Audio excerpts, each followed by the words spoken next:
So Mike Tomlin steps to the mic today and announces that Mitchell Trubisky, who was signed in the offseason, is going to get the first preseason start. I know this doesn't necessarily mean anything, but how are you reading the tea leaves there, and what have you seen in practice with this quarterback competition?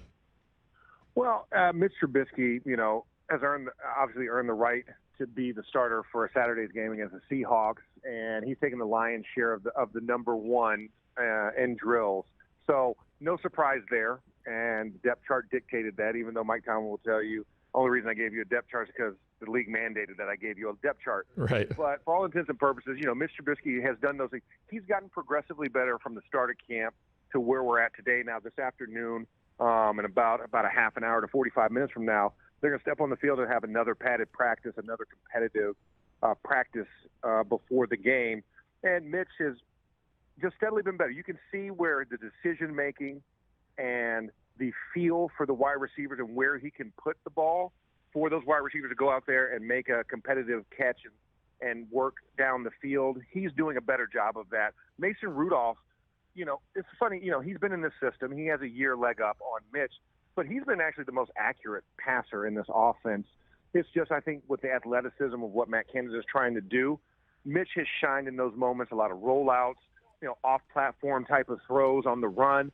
He's excelled at that. But when it comes to just passing from the pocket, Mason's been that better quarterback. And then Kenny Pickett is coming along. I think he had his best day yesterday in practice as far as passing and the relationship with the receivers. But you can see there's still some time that's needed. So for this competition, it's a pretty good competition. I think it really comes down to 10-2, which is Mitch and Mason Rudolph. As far as who's going to take those starting duties, I think Kenny Pickett's a good guy that throws a beautiful fade ball. He has some great decisions that he's making, but it's still coming a little bit slower than I'm sure the coaches would like. And especially when you're talking about working with a third-team offensive line, it gets a little tough. And I think he's done a good job handling that. He does better when he's with the twos. But I think right now it's a two-horse race in that competition. In that aspect, for the coaching staff and maybe the organization, are they would they rather have Kenny Pickett kind of develop this season rather than really kind of be pushing one of those two others for a real starting role because of what it may look like as a rookie? What's the team's position around where Kenny Pickett, drafted in the first round, sit this season? Well, I think if you ask the coaches versus the fans, you'll get two completely different answers. Right. I think the fans want Kenny Pickett, right? He's the native son. He's the guy that literally was on the right side of the building, moving to the left side of the building because the Panthers and the Steelers all train at the same complex. But when you look at it, I think you'd rather have Kenny be a guy who can watch. I think you think of like Phillip Rivers, right? You think of Aaron Rodgers. You think of a lot of quarterbacks who sat for a year and then gone on to just have tremendous careers. I think from that perspective, you would rather have Kenny sit. Now Ben Roethlisberger was going to sit, but necessity and injuries pushed him to the starting role. I think they'd like the same thing. I don't think they want to come out and name him a week one starter because then what's the point of bringing in Mitch Trubisky? What's the point in re-signing Mason Rudolph if the rookie's going to come in and just blow everybody out the water?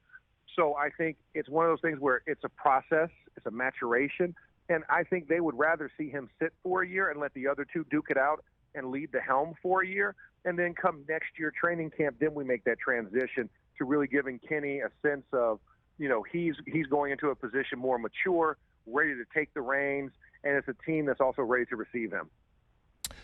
So this is the first, we're talking to Max Sparks, Steelers sideline reporter, two-time Super Bowl champion, offensive lineman for the Pittsburgh Steelers. This is the first camp, right, in a long, long time that Ben Roethlisberger hasn't been at the helm at the quarterback position. What's the leadership qualities he had, all of the things that go into it to have stability at the quarterback position? What's it been like? Have guys on the defensive side of the football, have others have to step up? What's it been like without Big Ben not there this year for camp? Well, I think it's clear that you're missing the true quarterback leader on the squad, right? A guy that when you could look to offense or defense, right? Defense would look to Ben when they needed help or they're in a pinch, and Ben would say, you know what, let's throw it on my back. Let's go ahead and let's go out and battle. We need to help our defense out. I think now you're looking at it, and it becomes more of leadership by committee. because, Cam Hayward, TJ Watt, they've got the defense on lock. Minka is another leader on that defense. So you have the triangle of leadership on the defensive side of the ball. But when you get to offense is a lot younger crew. Now, there's some veterans on this squad. When you look at James Daniel and Mason Cole, but those guys were brought over in free agency.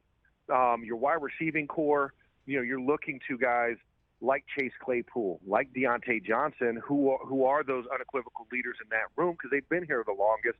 But you don't see multiple numbers and years behind them. This isn't like 7-8 year receivers.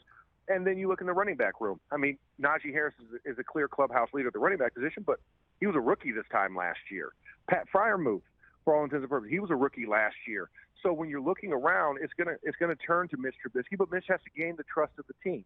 And you know that, Ryan, as a quarterback, where you have to be able to step in that huddle and get that confidence from them, and he's earning it. And I think he'll earn that first stripe come Saturday when he starts out with the ones as they go into Acrisure Stadium.